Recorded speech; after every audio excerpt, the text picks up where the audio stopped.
back, everybody, to another episode of the Junkyard Dawgcast. I'm your host, Jordan Hill. We've got another preview edition of the Junkyard Dawgcast. It's been a while since we've done one of these. Getting ready for Saturday's game, number 5 Georgia against Marshall between the Hedges and Sanford Stadium, 3:30 p.m. Eastern Time. That game will be on ESPN. And to help us preview this game, we got Herd Nation's Chris McLaughlin getting ready for the start of the 2025 season. Appreciate Chris for hopping on. And first off, Chris, I want to just say, hey, welcome to the 24/7 Sports Network. Know you've been getting settled in, but excited to have you on board. Yeah, I appreciate that. I was with Rivals for about 7 years. Just made the jump over to 24/7 at the beginning of July. So I'm still pretty new, but it's been exciting. It's been a move I was eyeing for a while, so I'm happy to be here. Well, super excited to have you on the podcast. And what we want to do with this preview podcast is get everyone watching and listening up to speed on Marshall. And this is a good team to, if you want to get caught up, there's a lot to learn with this Marshall team. And Chris, I want to kind of start just bigger picture. This is a program underwent a ton of change this offseason. Charles Huff leaves for Southern Miss. They hired Tony Gibson from NC State. Just kind of give us a sense of the state of the program right now. So many moving pieces in this offseason, but now they're just a few days away from the start of the season. Yeah, I mean, I don't know that anyone knows what to expect. The end of last season was very strange. The rumors about Coach Huff leaving were pretty persistent the last few weeks of the season. Those of us who covered the team knew that he was on his way out. So it was sort of a weird dynamic. We're rooting for the team to win the conference. We had a big game against James Madison in the last week of the season. They needed to win the Sun Belt East, all with the backdrop of Huff is leaving, even though he's saying he's not. On top of that, he's leaving for a decently large Sun Belt rival of Marshall's, even though Southern Miss is in the West, and it was just a very strange end to the season. Marshall won its bowl game. It was just very flat. Marshall won the conference championship. Of course, we didn't play our bowl game against Army and then the Independence Bowl because so many kids ended up hitting the transfer portal, which is, I talked to you earlier today. They could make a Netflix documentary about that whole thing. So, I think people were ready for a reset. Tony Gibson feels like a really good pick. It's easy to say now because Marshall hasn't played a single game, but he's from the state of West Virginia. He's got a blue-collar sort of aura, work ethic to him. He's not a flashy guy. He doesn't set press conferences on fire with a bunch of cliches. He's very down to earth, connects with his players really well, and is connected with the Huntington community really well. So I think people are excited. There's so many new faces, so many new coaches. The coaching staff is entirely new. And of course, Marshall's playing Georgia the first week of the season, of course, right? So I think people are excited that there's change. There needed to be change, but there's just a lot of uncertainty and sort of anxiousness around the program right now. Obviously, the start of the season is going to probably answer this better, but just to this point, what do you think of the job that Tony Gibson and his staff have done? They were put in a very tough situation with, taking over a Marshall team with so many transfers. How would you assess just the job they've done to this point? Yeah, I mean, Gibson and the staff seem to have done very well on the portal. They brought in a lot of nice players, a lot of players on the two deep that was recently released that came in through the portal. A lot of Power 4 conference experience with the portal players. I think Gibson's done a good job of opening things up to the community with the program under Huff, and that's fine. Huff came from Alabama. He learned a lot from Saban. He sure likes to tell people that. But Gibson is a little more open with practice. The fans were able to see a little bit more. So I think he's done a good job of sort of bringing in the Marshall fan base, which needed some healing, quite honestly, after the end of last season. And on paper, it looks like he's done a nice job of replenishing the talent level, a lot of talent did leave, not just following Huff to Southern Miss, but Marshall had a lot of players go to P4 schools in the offseason that played a big part in Marshall's conference championship last year. But yeah, I mean, I think overall Gibson has a nice, has the program in a nice spot right now. People are excited. So I kind of want to ask you, it's sort of an inside baseball question with this, but it's just such a unique situation for Marshall, for all intents and purposes, having a brand new roster. I mean, with the amount of people who transferred out. As someone on the beat, what is that experience like, just trying to get a feel for this team, following position battles, just what that's been like in the lead up to week one? Yeah, it's crazy. I mean, you watch practice and you have to have a roster sheet in front of you. I guess it's like that now with a lot of places with the transfer portal. But I mean, you're talking about upwards of 60 new kids that came into the Marshall program via the transfer portal. And, the two deep is littered with guys that are new to Marshall, that have been at Marshall for in some cases, 1 or 2 months, just coming in over the summer. So, it's been really fun because there's just so much to learn about these players.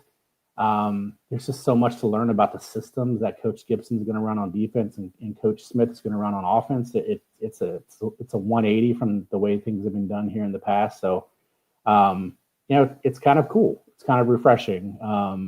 It feels like a real reset. But it's difficult to make any predictions, because I get asked all the time, what does a 2 deep mean anything? Why isn't this guy on the 2 deep? What happened to this transfer? What happened to that guy? And it's like, I'm not really sure. You know what I mean? That's what I tell people. Just kind of wait and see how it plays out. But it's been fun. It's been fun. So I want to start with the offense and then really start with sort of a broad question. What will this offense look like? What are you sort of expecting as far as how they're going to attack on offense and what they're looking to do? Yeah. So our Marshall's offensive coordinator, Rod Smith came to Marshall from Jacksonville State last year. He is a Rich Rodriguez disciple. If you can picture a Rich Rodriguez offense in your head, that's what Marshall is going to run this year. I always think back to Pat White, those guys back in the the early 2000s, mid 2000s, when West Virginia was really humming along and was very successful. That's the type of offense. It's going to be run heavy, quarterback run heavy. But that's the system that Rod Smith brings with them. So it's not going to be a wide open air raid type offense that Marshall has featured in the past. It's going to be much more on the ground, ball control, and relying on your quarterback to carry quite a bit of the runs for the offense. Well, let's talk about the quarterback. They went out and added several, and a few of them that stand out: Carlos Del Rio Wilson, who played at Florida and Syracuse; Zion Turner, UConn, Jacksonville State. Who are you expecting to be the starter? And is there a chance you think we'll see a few different guys behind center on Saturday? Yeah, that's probably the question we get asked the most. And I'm not sure I know the answer to the question. I will say that I think Ja'Kai Long, who is a redshirt freshman, has looked the best in practice. He has not taken a single snap at the Division I level, though. And I'm not sure the Marshall staff wants his first snap to be against Georgia. I'm just being honest. So I think that we could see a mix of Del Rio Wilson, Turner, and Long Saturday down in Georgia. I think long term, sorry for the pun, Long is the answer. But short term, I think, in my opinion, the Marshall staff could be a little conservative with him. With the thought it's a long season. Yes, of course, we'd love to beat Georgia. But we need to be realistic here with what we have, with how much experience Long has, brand new offense he's learning, and kind of go from there. So if I had to bet, I would say Carlos Del Rio Wilson takes the first snap against you guys. But we see Turner and Long sometime throughout the game. Moving over to running back, in looking at some of the preseason stuff, I wrote, June, July, August, getting ready for the season. It was always fun trying to figure out, the guys from Marshall to keep an eye on because there was so much change. But a guy that really caught my attention, a transfer from McNeese State, Joshawn Barbie. Just looking at his numbers from McNeese, he stood out, and you wrote about him for us in a Q&A that'll go up on Friday. But tell me what has stood out to you about Joshawn Barbie and what you feel like sort of his running style, what we could see on Saturday. Yeah, he's a nice back. He comes from the FCS level, but Marshall's had a lot of good, good experience with players transferring up a level. He's not flashy. He's not overly fast. He's really tough. He's small and compact. Has that one cut style that's really efficient. Sees a hole, gets to the hole. So he's looked really good in practice. Another guy that's made a real late push that kind of came out of nowhere is a kid by the name of Antoine Roberts. He transferred in from Wisconsin a couple years ago. So he's a holdover from the Huff era. He's been hurt quite a bit during his time in Huntington. But he's looked really good too. He's a bigger back, more of a run between the tackles, first down kind of back.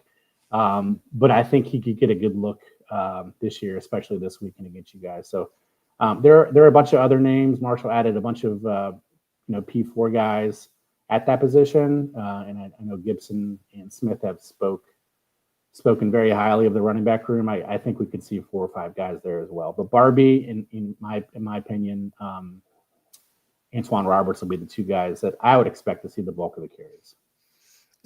Finishing things off on offense, any other skilled players that have caught your attention in the preseason, guys that Georgia fans should keep an eye out for? Yeah, Marshall didn't return a lot. We talked about the numbers that we lost, that Marshall lost. Sorry, I keep saying we. I'm a Marshall alum. It's a bad habit. I try not to do it, but sometimes I just get into it when I start talking about the herd. So pardon me there. But Toby Payne is a tight end who's been in the program a couple years. He was a kid out of high school that did have some P4, P5 offers, but he decided to stay home. His brother was a running back already in the program. He graduated last year. So he decided to come to Marshall. Really a good player, nice size, looks like an NFL tight end in the future. Wasn't used a lot last year. I think off the top of my head, he caught 17 passes. I would expect that number to at least double, maybe triple, especially with the type of offense that Marshall's going to run. So he's a really good player. The wide receiving core is completely new. Marshall lost their top 6 wide receivers last year, all to the transfer portal. So they're starting over there. Adrian Norton, is a kid who transferred in from Akron, had a good year for them last year. And a kid named DeMarcus Lacey from Jacksonville State transferred in. He was hurt a lot for Jacksonville State last year, so his numbers were down. But he's a guy that's really popped in practice, and I would probably expect to be Marshall's number 1 option at wide receiver. Flipping over to the defense, again, kind of just a general question. What does a Tony Gibson defense look like, and what do you feel like that's going to look like at Marshall? Yeah, I mean, Marshall's had some pretty good defenses, for the Sun Belt level over the last couple of years, but it's been more of a traditional 4-3 look. Gibson is famous, whatever you want to say. He runs a 3-3-5, which is unique, right? So that's what Marshall is going to run this year. He's the de facto defensive coordinator. Shannon Morrison has the title of that, but Tony is really going to run the defense. And that's what he's comfortable running. He ran that at West Virginia as their defensive coordinator. He ran that at NC State the last 5 years as their defensive coordinator. And that's what he's going to run at Marshall. He brought in a bunch of big defensive tackles up front. Anyone who knows anything about the 3-3-5 knows it needs some big guys up front to sort of, set the line. It really comes down to linebackers and defensive backs. Just like a lot of other positions, Marshall was completely reloading there. They lost so much to the transfer portal. But the 3-3-5 is an aggressive defense. It's about getting to the ball, letting your defense play in space, and really being aggressive and making the quarterback uncomfortable. It's kind of like the basic tenets of that defense. So we'll see. I don't know how well it'll work against Georgia with your talent at the skill positions, and I know you guys lost a lot on the offensive line, but I know you've reloaded there too. Gibson has mentioned many times how big your offensive line is, so we'll see how it works early, but that's certainly what you can expect Marshall to come out on the field in, is that 3-3-5. You mentioned the word that Kirby Smart used. I think that was on Tuesday to describe Tony Gibson defense, aggressive. So I think that was, Georgia understands that they are going to want to attack and try to make some plays defensively. Looking at the stats from last season, again, I mean, the recurrent thing here is how much Marshall lost, and you look at the defense, they lost 9 of their top 10 tacklers from last year, but I want to go with the guy coming back, Jadarius Green McKnight. What do you know about Jadarius and what you see his role being on this year's defense? Yeah, he was a really highly recruited player. Oh, geez, I think he was in the 21 class, maybe the 20 class. He's been around college football for a while. He was out Florida State for a few years. Didn't play a lot there. Had some injury issues. He came to Marshall a couple years ago and he's been really, really good for the Herd. He's very aggressive at the safety position, a big hitter, a ball hawk, all the cliches, things you can think about as a safety fit him. I think he's going to be a big part of what Gibson wants to do on defense this year. He's a guy, I think, even though he's new to the 3-3-5, he's used to being, a focus for defensive coordinators on defense. So he's certainly a guy I think Marshall will lean heavily on in the secondary, and a guy that I think Gibson will look to for leadership. But you're right, the rest of the linebacking core and the secondary in terms of tacklers and pass breakups and interceptions, they're all gone. So these guys are all new, come from different programs. So it's they've had to gel quickly. Who are some other defenders you're kind of keeping an eye on, guys that you think can make a big impact on this defense this year? Yeah, so probably a couple SEC products are guys that I think will be leaders on the defense. Jamal Weiss, he came from South Carolina. He's a defensive tackle / defensive end. Really in a 3-3-5, they're all kind of one and the same. So I expect him to start up front. He's a really big kid. Didn't play a lot at South Carolina, but is athletic, and he's looked really good in practice. Javier Gilmore, another SEC product from Mississippi State. He was pretty highly recruited out of high school. Didn't play a lot at Mississippi State. Came to Marshall in the offseason. He looks like an SEC linebacker. He's very well built. Got a good frame on him. Expect him to play quite a bit in the middle on defense in the linebacking core. And I'd be surprised if he's not, Marshall's leading tackler at year's end. So those are the two names I'd pick. There are so many new names. Boogie Trotter is a kid who transferred into Tennessee State at cornerback, another FCS kid, looked really good in practice. He may be Marshall's CB1. So those are the names I'd point out. We'll take a quick break. Before we do that, I want to make sure and tell folks who are watching and listening to subscribe to Dawgs247.com. We've got a 50% off sale. If you're listening to this on Thursday, that ends at midnight Eastern. So take advantage of that right before the start of the 25 season. That's going to be a fun one, and we hope you guys will follow us over on the Junkyard. So take a quick break and then talk about this matchup between Georgia and Marshall and what we're watching for on Saturday.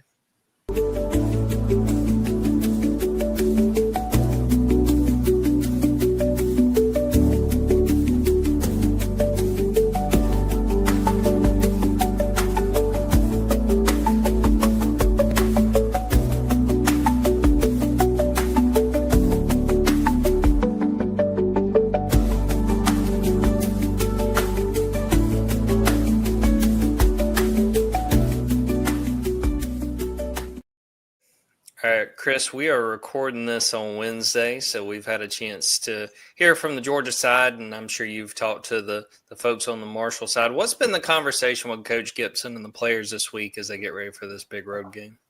Yeah, I mean, I think everyone's excited. I think, the fan base is realistic. In Coach Gibson's opening presser, he made a joke about possibly having an easier first game as a head coach than at Georgia. But that's schedule that was laid out in front of him, and that's the game for week 1. So people are excited. Marshall's played at quite a few blue blood type programs. Last year, Marshall played at Ohio State. A couple years they played at Notre Dame and beat them. I'm not saying that's going to happen this time, but Marshall is used to playing, blue blood type college programs in their place. So I don't think it's going to be overwhelming from that perspective. A lot of these Marshall players, especially at, G5 schools, not just Marshall, they all want to play at a school like Georgia, right? Like they want to prove they can play at a school like Georgia. They think they should be at Georgia. It's not saying they don't love Marshall or whatever school they're at, but Georgia is the pinnacle of college football, right? So they want to go out there and they want to prove to everyone, hey, I should be over there. I should be playing for Georgia or Ohio State or Alabama, whatever have you. So I think they're excited. This is a big game for those players, and it's a big game for Coach Gibson. It's his first ever as a head coach. Probably something he's dreamed about for a long time. So they're excited. Everyone's excited. Health-wise, is everything looking good with this team? Anything that you guys will be keeping an eye out for on Saturday? Yeah, I think health-wise, the team looks in pretty good shape. There doesn't appear to be anyone who looks to be a major contributor over the past couple of weeks in practice that is banged up. We don't see every practice, obviously, and Coach Gibson doesn't talk about injuries a lot, but truth be told, they look to be pretty healthy right now. So you look to this game, and again, like you mentioned that Coach Gibson said, pretty tall task for your very first game, but being realistic about Marshall coming into Sanford Stadium, what are you looking for that you feel like Marshall could accomplish on Saturday and say, look, this was a successful trip to Georgia. We got what we wanted out of this game. Yeah, no one likes to talk about moral victories, but I'm also a realist. I think people around the programs are, they're realists. I think there are ways to lose and still come out of a loss feeling good about yourself, right? Like I think the fan base wants to see the team look organized. Not a lot of pre-snap penalties. Looking crisp coming in and out of the huddle. Not a lot of confusion on defense or offense with whatever sets they're in. So that's one. I think the team, if they can manage things early, keep things relatively close, that would be considered a win in a lot of people's eyes. What you don't want to see as a Marshall fan is, Georgia gets the ball, goes down and scores in 5 plays. Marshall goes 3 and out. Georgia scores again. Marshall turns the ball over, and all of a sudden, 8 minutes in, it's 21-0, and Coach Smart is thinking about pulling the starters already. Like that's not going to make anyone feel good. But if Marshall can hang in there, look competent, like I said, organized, move the ball a little bit, get some first downs, get some stops on defense. That's what you're looking for. It's a completely new team. I think in the best of worlds, even if Marshall is returning most of their roster, I don't know if the goals are that much different. You know what I mean? Maybe you would expect it to be a little bit closer and not almost a 40-point spread. But realistically, I think we just want to look organized. Marshall just wants to look organized, be competitive, not look overwhelmed, not look like things are too unorganized. Players and coaches don't know what they're doing, and maybe most importantly, have it not look like this is too big of a moment for the program or the coaches. So looking to Saturday, how do you see this one playing out? If you want to give a score prediction, you can. But what do you think we will see once this game gets underway Saturday afternoon? Yeah, I like throwing out score predictions. They're fun. I've been burned by them. I've also looked relatively smart by them in the past, so I'm not afraid of that. I like Marshall to cover. Last time I looked, the spread was 39.5. It's a big number. Like I said, it's really going to come down to those first 7 or 8 minutes. If it's 7-0 and it's a tie ball game, halfway through the first quarter, I think Marshall has a chance to hang a little bit. Could get out, if it gets out of hand quickly, then that could go out the door. I don't think Marshall will score much.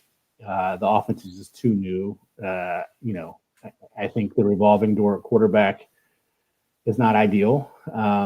You'd rather have one guy who you're feeling like this is the guy, we're going to go with him no matter what. I don't think that's the case right now. So, I'm looking at probably like a 41-10, 38-10, maybe 45-14 score somewhere in there, which would be a cover. And again, I think it could be a success, considered a success, as long as the game plays out in a way where Marshall just doesn't look completely overmatched. Yeah, I mean, it's a situation for any team, first-year head coach. I mean, having to go into, either a SEC or a Big Ten or even an ACC or Big 12 stadium is just such a tall task. Kip Adams and Ben Wolk are also with you, Chris, in that they think Marshall are going to cover their scores. Kip has Georgia 45-10. Ben has Georgia 48-13.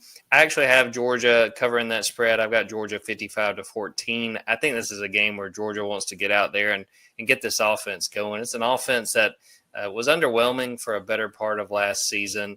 I think they want to let new starting quarterback Gunnar Stockton get going, let him make plays, and if they can, get the backup Ryan Puglisi, the second-team offense out there. But I think it's going to be Marshall is a team that, with what they've got to do this season, as an outsider, it's going to be very fascinating to follow how this game goes, and then what Coach Gibson and his staff can do over the course of the season to see what they can do to get this thing going. Where a year ago they won the Sun Belt, and they're looking for similar success.